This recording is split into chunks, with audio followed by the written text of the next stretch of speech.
So this is the third Infoz tutorial.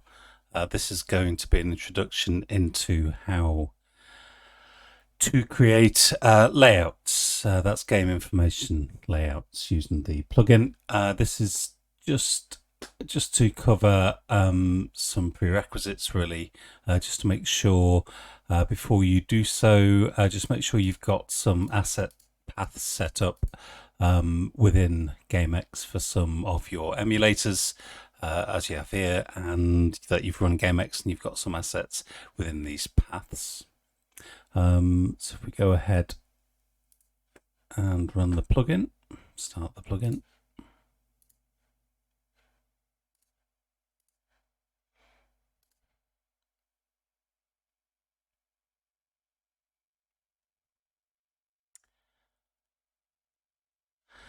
The other thing, you can shut down these theme layouts because that was from the last tutorial. The other thing to make sure of this tutorial is to make sure you've imported systems.zip. That'll make sure you've got additional system images in for your layouts. That's on, I believe, tutorial 1. You basically just look for a file called systems.zip and you import that, and that'll give you additional images. And the last thing to make sure of is that for each emulator you've chosen the correct associated system as well, as I've done here. So you'll see each one has the correct associated system.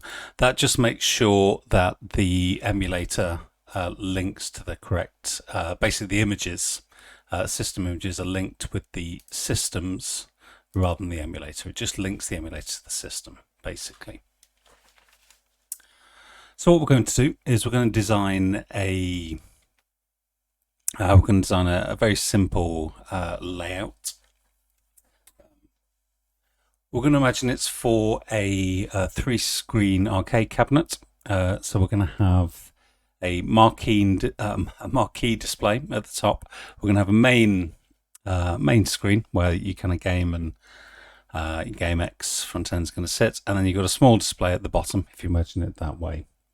So we're going to create. So we're going to let's have a look. So we're going to use this to kind of get our displays right. So you won't be able to see it on this, but display 6 for me is my marquee display.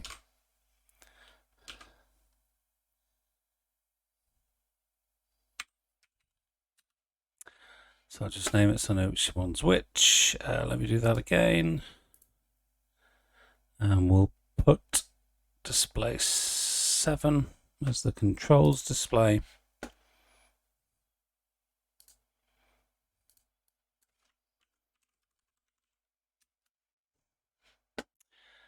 And we'll have, I think it's probably, I'll double check.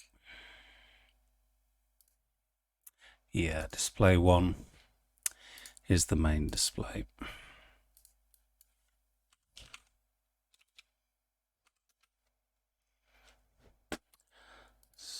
So what you'll need to do is just create a couple of layouts for both of the displays. So I'm going to create a layout for the main display. For the marquee display. So I'm going to do add new layout. I'm going to call this the marquee layout.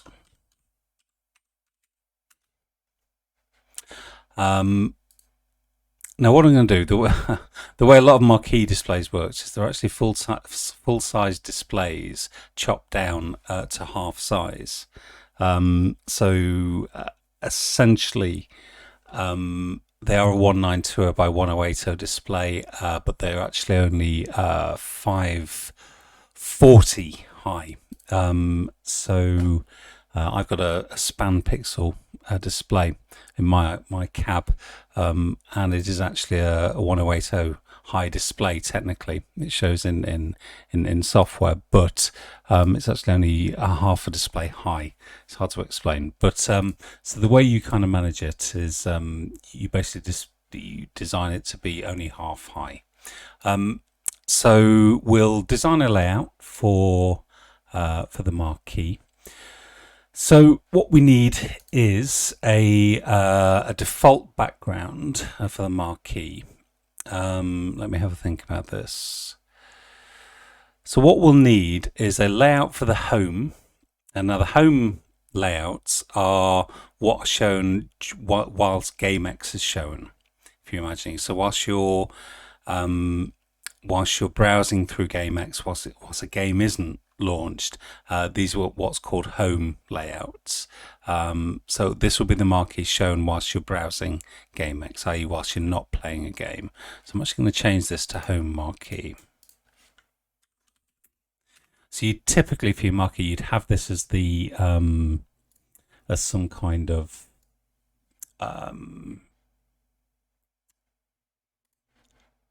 standard graphic for your cab or what have you. So if I look at this, let's have a look at what we could use. So we maybe use that BG as the standard kind of graphic. So if we do add an image, I'm going to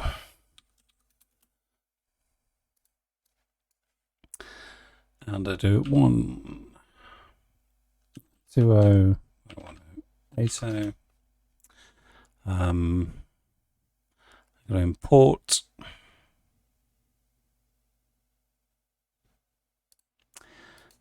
So this is a static image. Use theme images. Image. There we go. So if I stretch it now, and if I, as I say, so if we make it 540, no, that's not right. 540. There we go.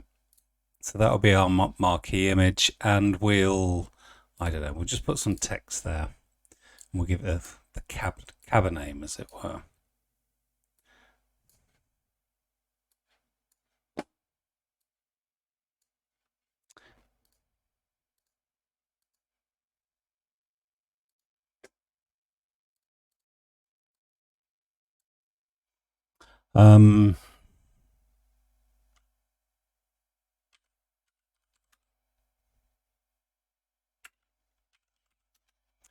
Really imaginative.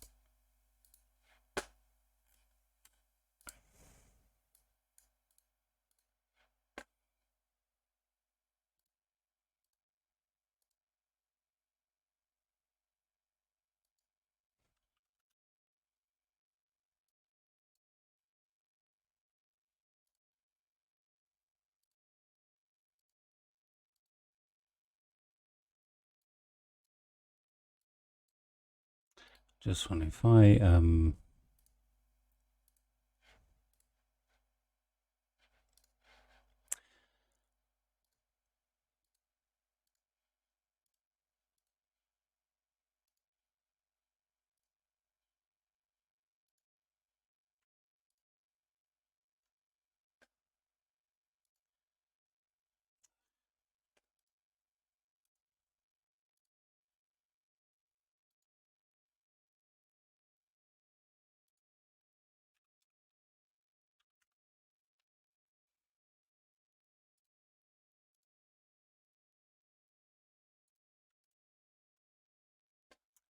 just align middles. There we are. That's what I'm trying to do. And we just want to see, we need to align a bit more.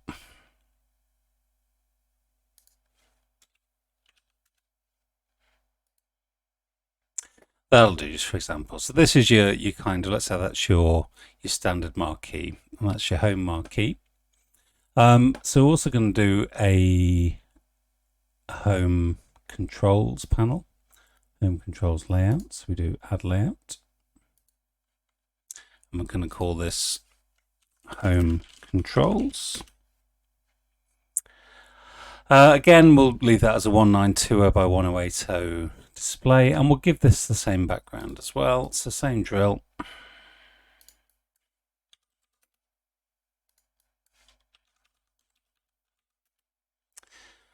We'll make that static, stretch the image.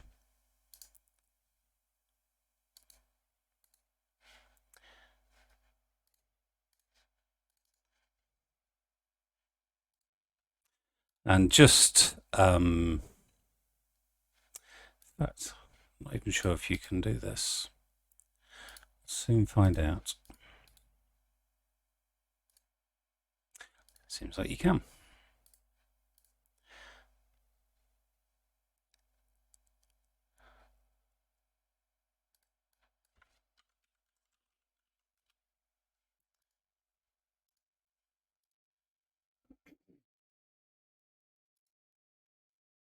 Okay, so these are going to be the home layout. So what you need to do to set up Infoz to display these when you run GameX, you need to go into screens and go into marquee, and you need to set layouts enabled to true. Then you need to tell it to use what layouts to use for different modes. So as I say, home layouts are those that are used when you're in the GameX UI. So that's when you're not playing a game, as it were. So what we want to use is for the marquee display, we want to use the home marquee. So we add that. And then for the controls display, again, we set that to true. And then we go into home layouts and we want to add home controls, and we add that. So all being well, I'm just going to shift, hoping this will work.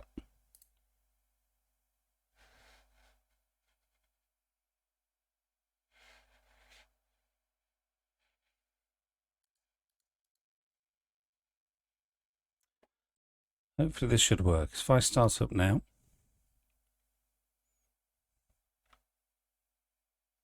there we go. So the display you're seeing here, basically the top there is, I don't think you can see the cursor there, but the top is showing the top display, and the bottom right hand side is showing the controls display. And this obviously is the GameX display. So it's showing the home display and the home controls. Sorry, it's showing the home marquee layout and the home controls layout. So that's basically how you get things appearing on alternative displays. So what's next?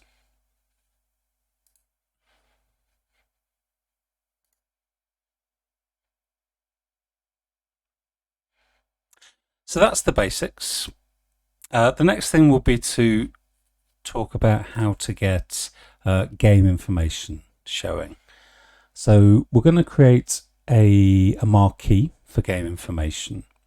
So let's create a new layout, and we're going to call this game marquee.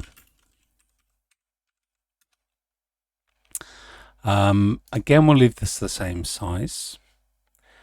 What we're going to do is we're going to copy this background layer here, and we're going to paste this here. Oh,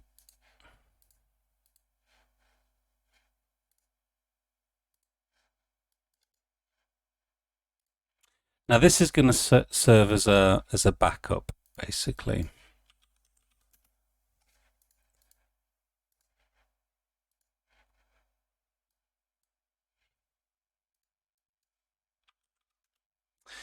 Maybe the copy and paste doesn't work too well across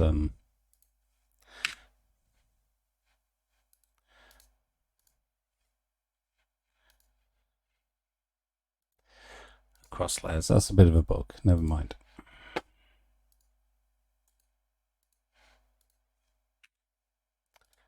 So we're going to add an image.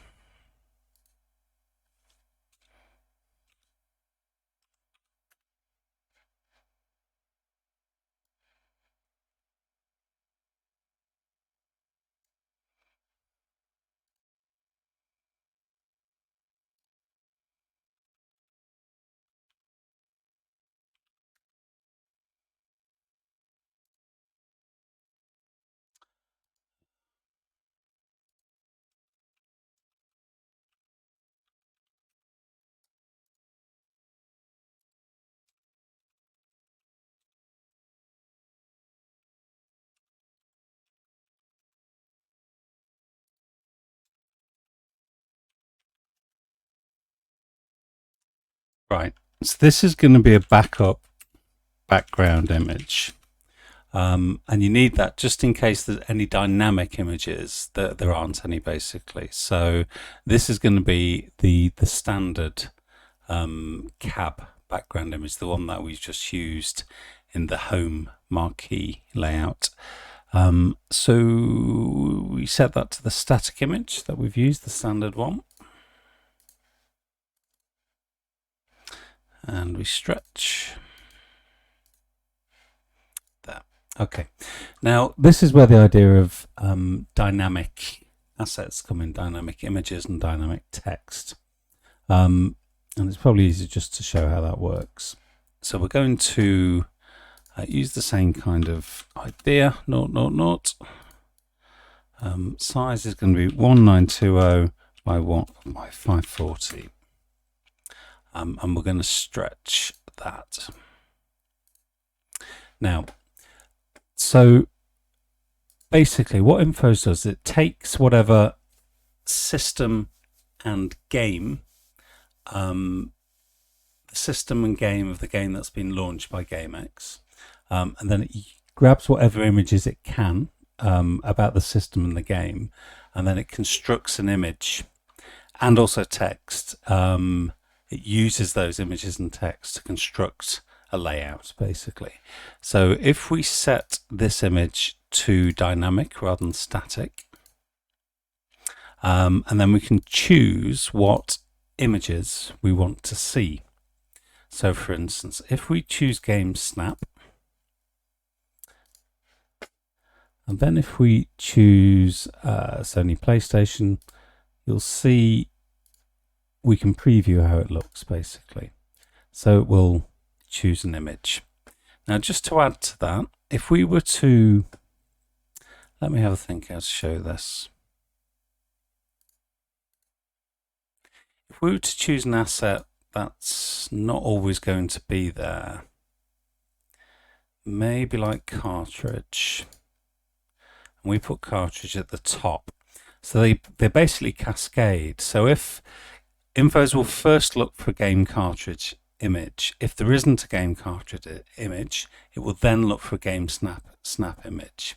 So you can do a long list here, and it will work its way down the list until it finds an image, and then it will show that image. So you've always got a backup, basically. So let's see. Hopefully there'll be some with a cartridge image, which should be a disc for PlayStation. Let's try it for the SNES.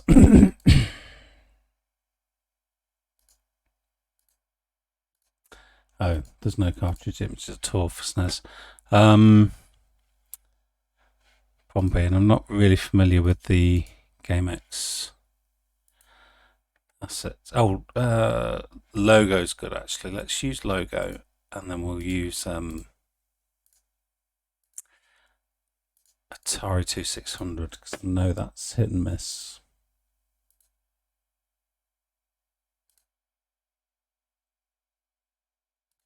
Right. So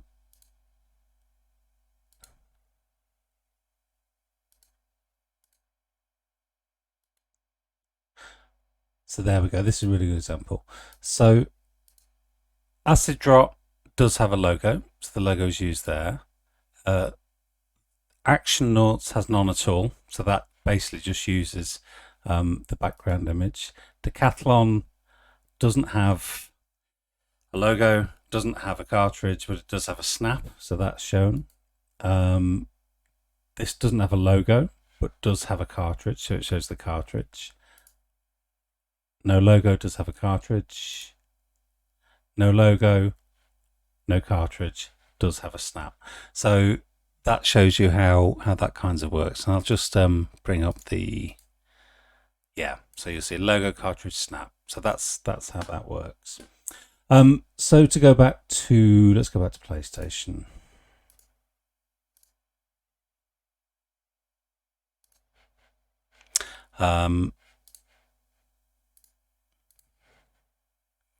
Let's get rid of those. So Game Snap is normally a good one to go with.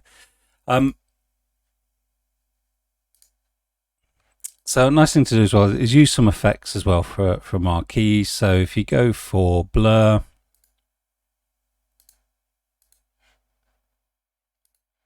and then you can, for example, put game logo over the top of it.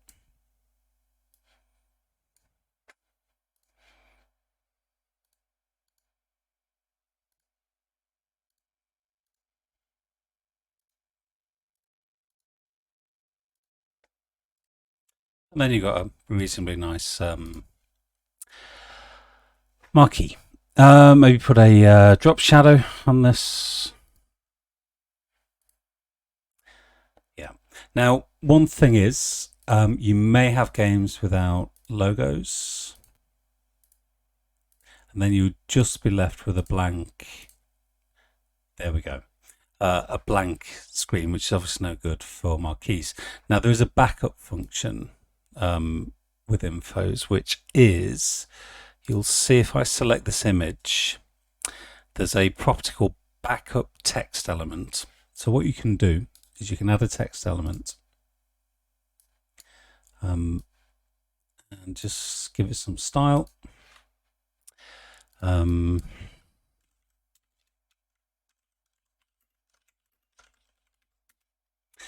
good practice to be naming your elements as you go, but I'm just doing this for expediency really. But let's make it white just for the sake of it.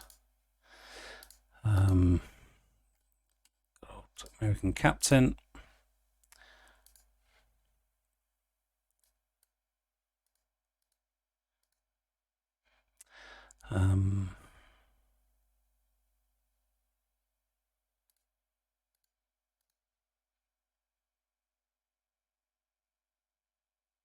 And then again, this is the dynamic text bit. So you'd want it just name, and then it should get the, he says, get the game name. I haven't said it's dynamic. There you go. So now it's also prefixing it. So you want to take that prefix off. And if you want to, you can turn outlining on and off because it slows down the rendering and previewing. But you probably want to turn it on just while you're kind of getting a feel for how it looks. That's better. So you just want to mess around with alignment and stuff, make sure it looks reasonably okay. Middle. We want this in the middle as well.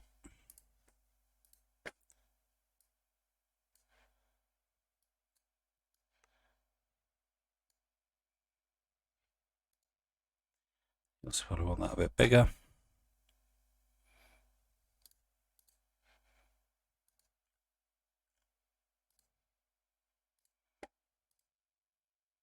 Right. So if you now select this is where you name elements as you go. Now if I put backup text element to that element, what you should see, yeah. So where that image is present, it won't show that text element. But where it isn't present, it shows the text, basically. So yeah, that's just another function that's quite helpful. So we have we now have the marquee, the dynamic marquee. So if we go back to our marquee screen, and if we go to game layouts, so this is now, you want to display the marquee, the game marquee, when the games are launched, basically, or when you want to kind of show game information. So we're going to put game layouts as game marquee. Now the next bit, which is a little bit complicated, is the stage at which you want to show game marquees.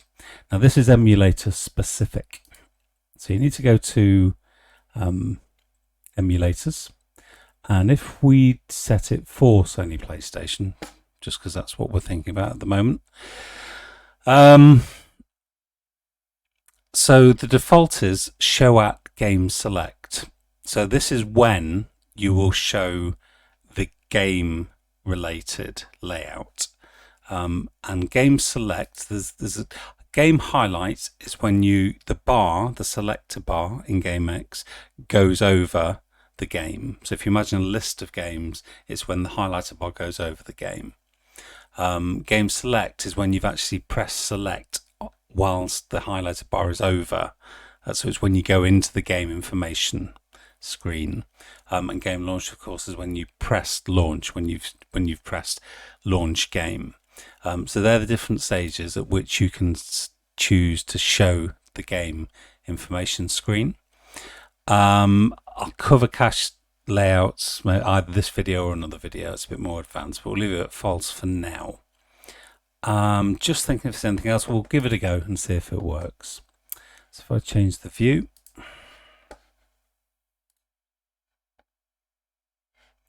if I launch GameX, hopefully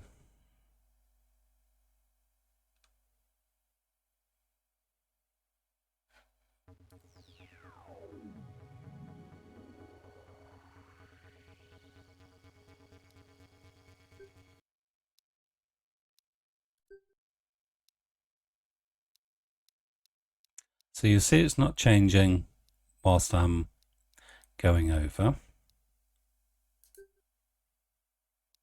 There you go. But now I've selected the game, you'll see that it's changed. Now if I select a different game, you'll see it's changed to a different game.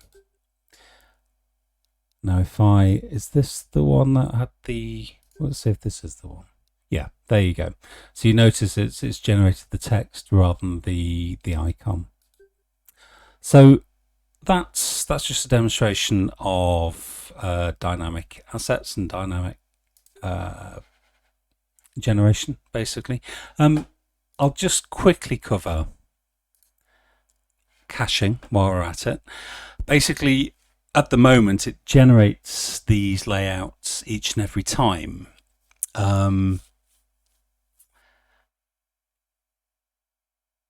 No, actually, I'll come back to caching in a minute once I've done some other things in game layouts. So that was the marquee. Now, if we create a controls, a game controls layout.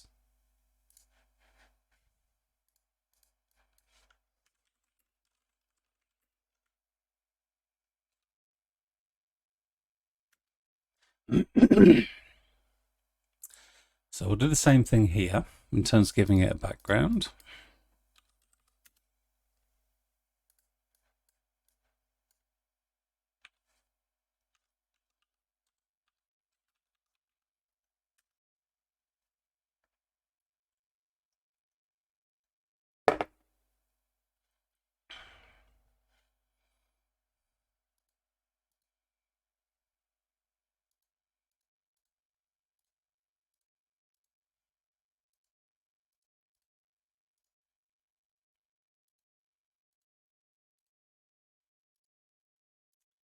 Right, and this time we'll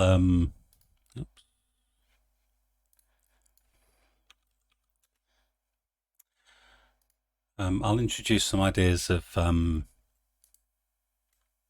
cycling as well. So we'll put in some generic overall information. So we'll put in some, we'll show what system it is.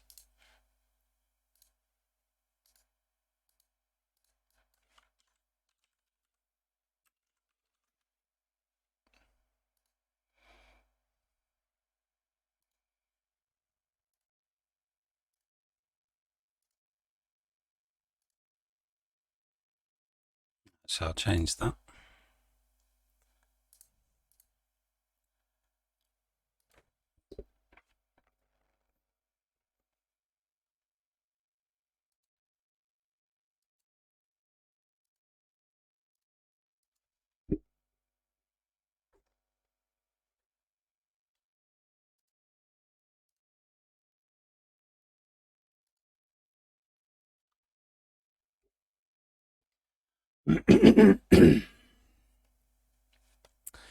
And we'll give it a drop shadow.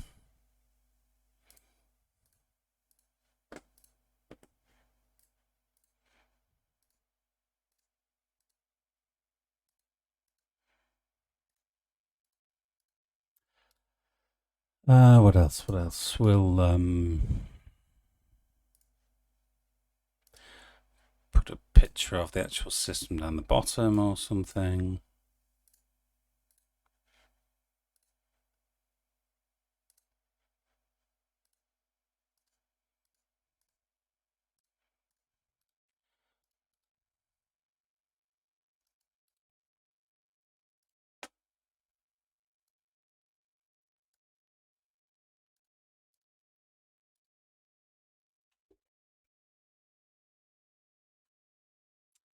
Let's make this what we're going to have here, the game logo.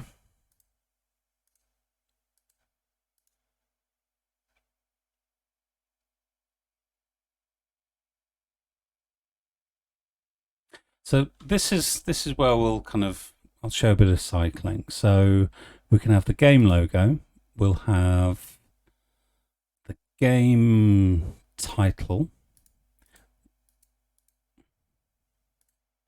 we'll have the game box, we'll have the game cartridge. So we'll have all four of those things. We'll have it quite big.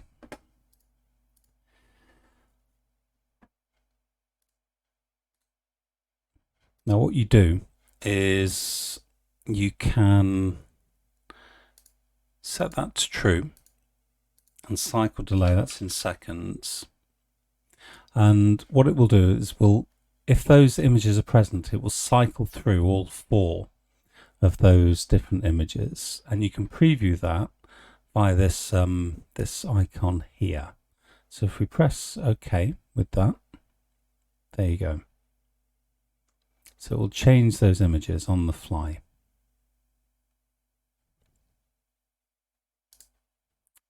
So if I show you that in, actually no, I'll just add some text elements as well, just to show you that.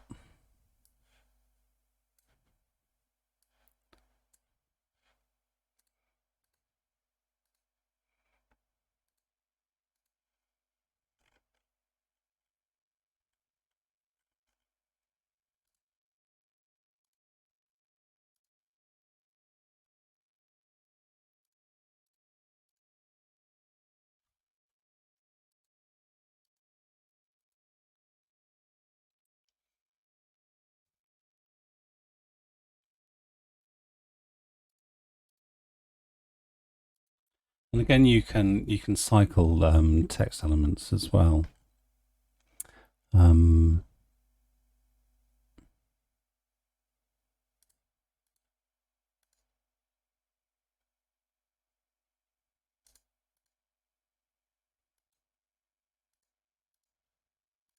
So for example, those things there.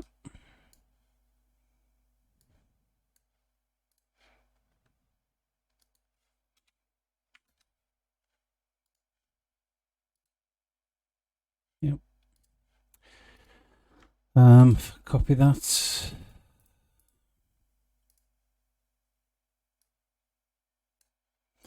We choose some other things, maybe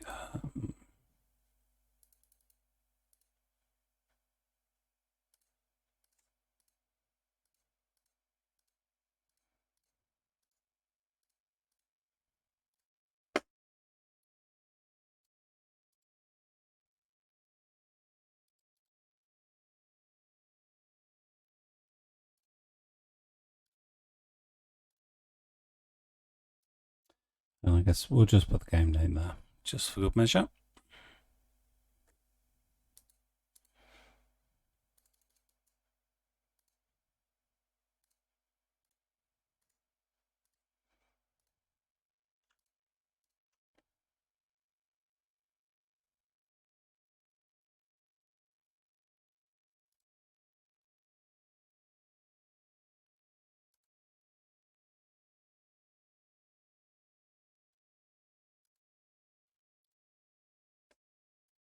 So hopefully, if I animate this, it should show you some cycling.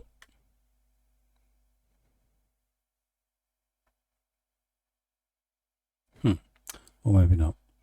Oh, I know what I've forgotten to do. Yeah, I need to set it to true.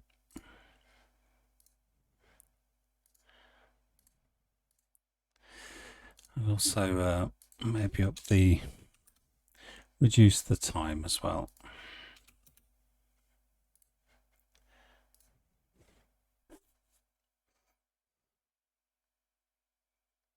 So there you go. So that's cycling. So if we run that, what you need to do, of course, first of all, is just to set up the controls display. We need to set up. Oops. Oh yeah. So we need to set up the game layouts collection to include game controls. And we'll have it on the same. So for Sony PlayStation, we'll have that to show at Game Select by default. So if I, oops, should have had that on main screen. Never mind. So if I run that now,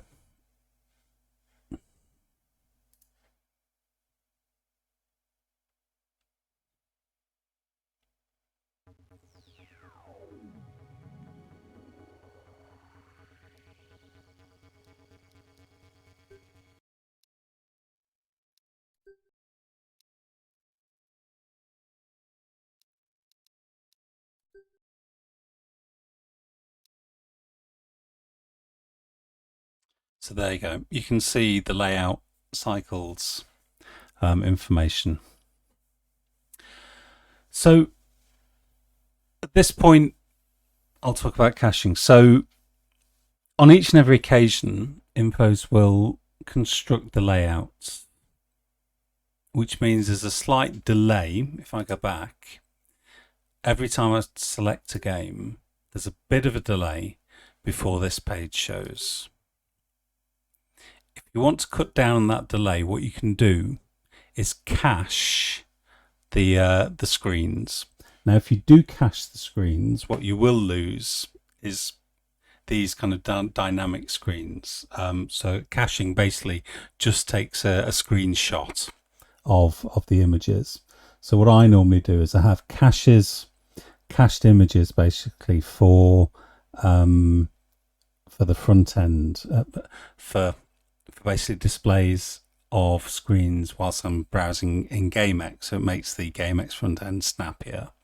But then I have these animated kind of displays when games are launched, because these run separately to the games. The games run, emulators and games run on a separate thread basically to Infoz. So there's no loss of performance or anything. So yeah, so I'll show you how to do caching as well.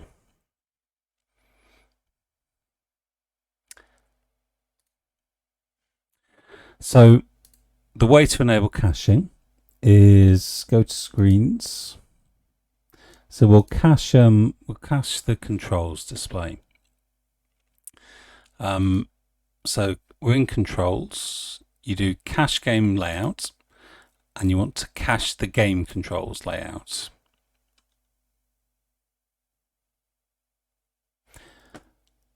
Then you want to go into your emulator.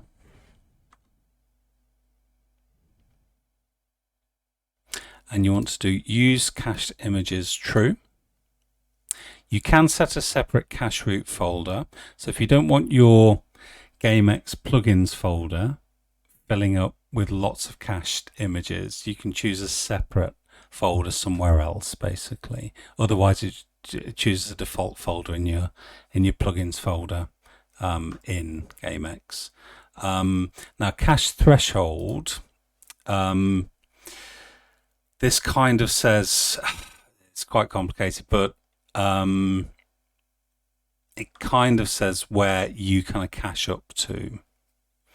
The information is down there, basically. Caches up to. So if ShareOut is set to game select and this is set to game launch, then selects will be cached.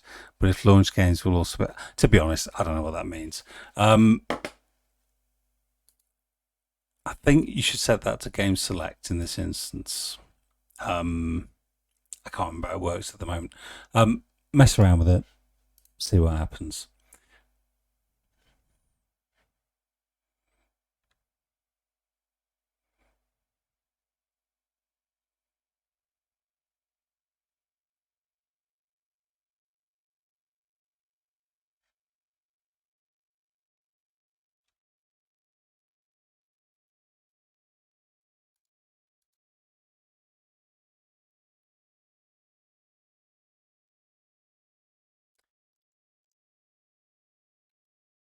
Yeah, I'm going to set that game select. Let's see how that goes. So another helpful thing is to show you debug window, because this can help, because this will show you caching as well. So if we run that now, this gives you a good indication of when caching is being used.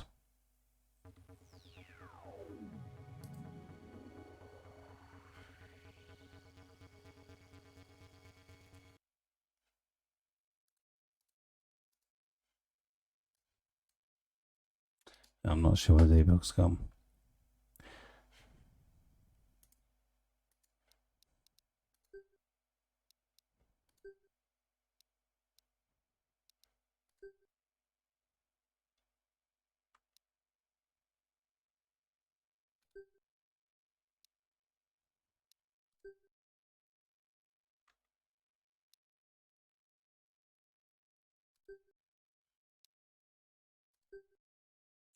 Anyway, it's only meant to be a short tutorial.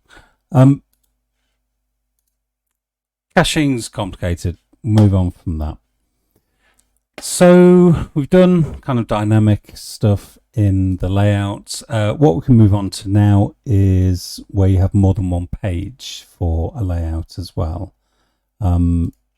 So you can have more than one page on a screen.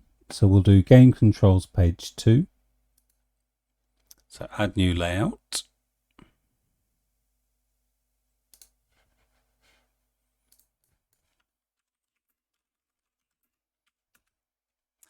We'll have, actually what we could do is just copy this page. And we'll get rid of this. We'll copy this. Paste it. We'll just change this to game logo.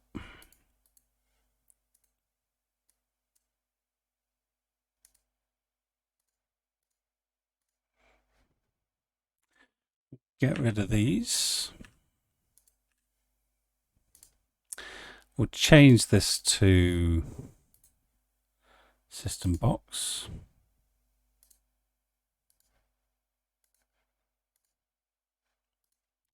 And we'll put in the game text.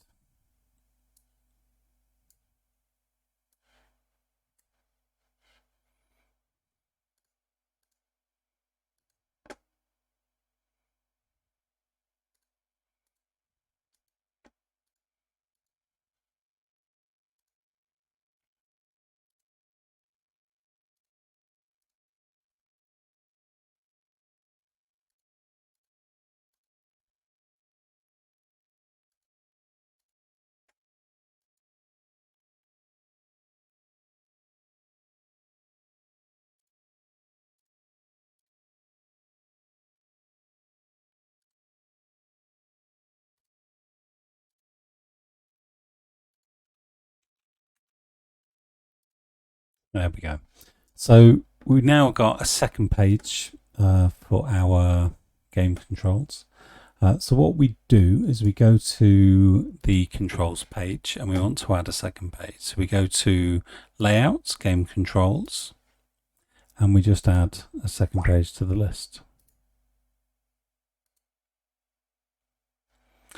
Like that. Now the question is, how do you change the page? So you'll notice on here, you have, where is it? Cycle layouts key.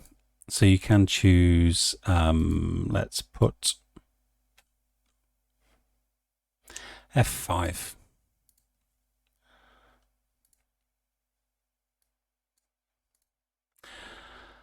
So yeah, so you've chosen F5 of the cycle layouts key. So, oh, I forgot to change it again. Never mind. Hopefully you could see it. So yeah, if we run this now.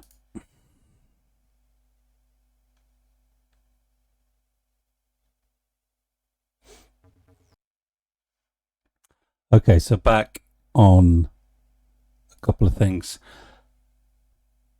So this is just showing toggling pages.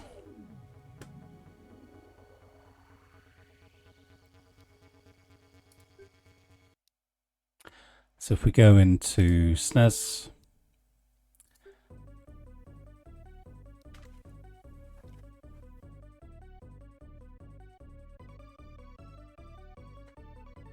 and if you press the toggle key, it'll toggle between the two pages.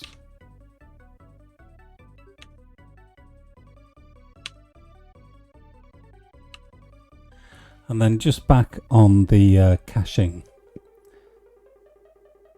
facility, I'll just bring up the console here.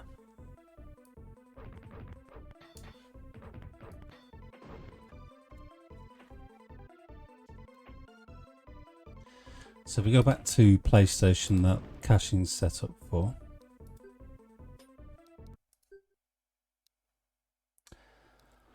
So if we go into Tekken 3, on the first time it loads, you'll notice down here that it shows basically there hasn't been a cache yet for this layout. So the first time it does it, it shows the dynamic layout. But if I go back and go into Tekken 3 again, you'll see this time it uses a cached image file instead, so it loads a lot quicker as well. So see, it's a lot snappier in terms of getting into this page. The issue was before, if I close this down,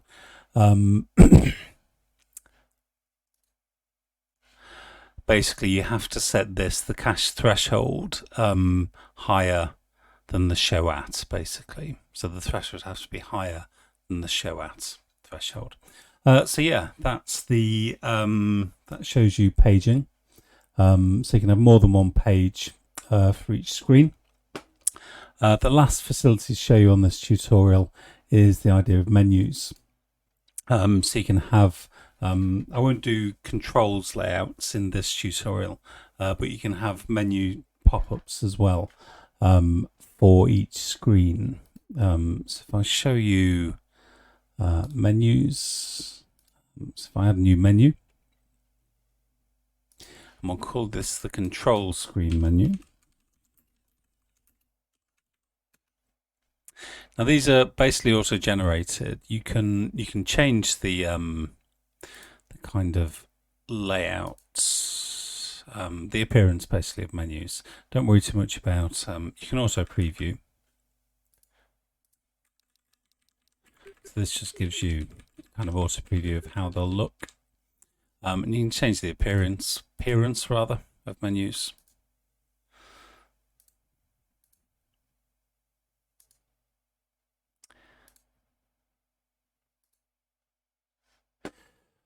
And then for you just set the menu to the one you want, and then you pick a show menu key. We'll set this to, I don't know, what should we say? F6.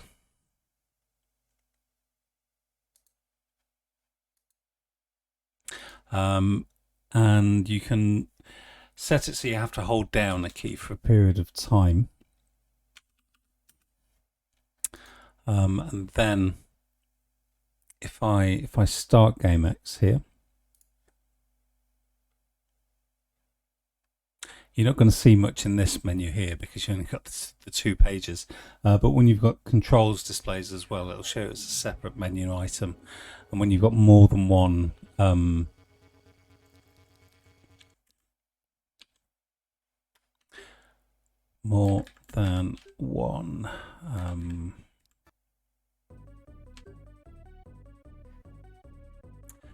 basically set of controls, it just gives you lots of different options in terms of navigation. So if I bring up the menu item here, there we go. So you can see, basically you can pick which screen you look at through the menu.